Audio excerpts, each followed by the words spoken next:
Selamat malam Bapak dan Ibu yang terkasih. Ketika kita mengiring Tuhan, kebanyakan dari kita tentu menyangka bahwa hidup kita akan semakin mudah ketika kita mengikut Tuhan atau percaya kepada Tuhan. Banyak yang berpikir bahwa ketika menjadi orang Kristen maka hidup kita akan enak. Semuanya Tuhan akan menjaga, akan mengatur, akan memberkati. Akan tetapi Bapak Ibu, dalam mengiring Tuhan Yesus, kita mengiring Dia dari Bethlehem ke Nazaret hingga ke Taman Getsemani dan ke Golgota. Artinya apa? Pengiringan yang benar kepada Tuhan kita haruslah sampai menderita dan memikul salib seperti yang dilakukan oleh Tuhan sebagai teladan yang harus kita ikuti. Tentu kalau Tuhan Yesus diludahi, dikhianati, bahkan hingga disalib, saya rasa kita pun mungkin akan Tuhan izinkan untuk kita diludahi dalam tanda kutip, difitnah, dikhianati, bahkan jika perlu disalib. Salib kita tentu beda dengan salib Tuhan Yesus, tetapi sangat mungkin ada satu hal yang harus kita tanggung sebagai konsekuensi dari kita mengiring Tuhan.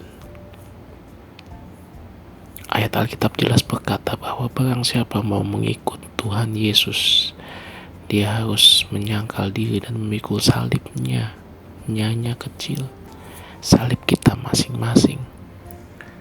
Ada salib yang harus kita pikul sebagai konsekuensi kita mengiring Tuhan.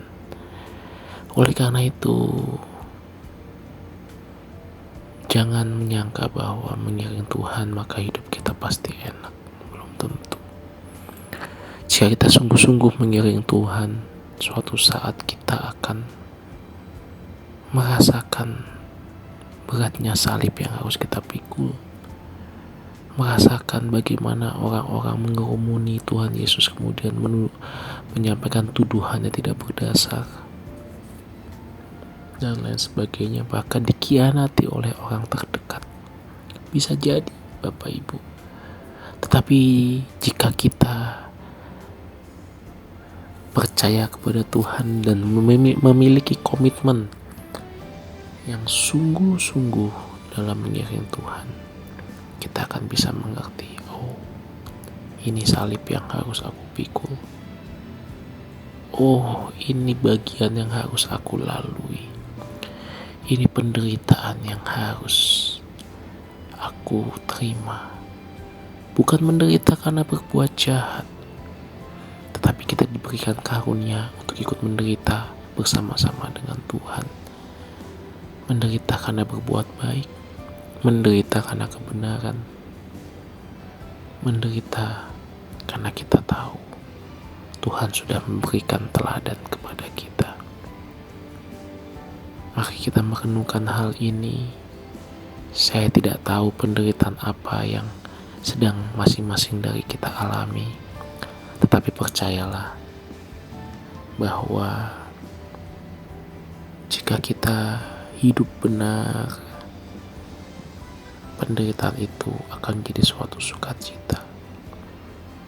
Karena kita tahu kita menderita bukan karena kita salah atau karena kita berbuat jahat, tetapi kita menderita karena kita berbuat apa yang benar dan menyukakan hati Tuhan. Amin. Tuhan Yesus memberkati.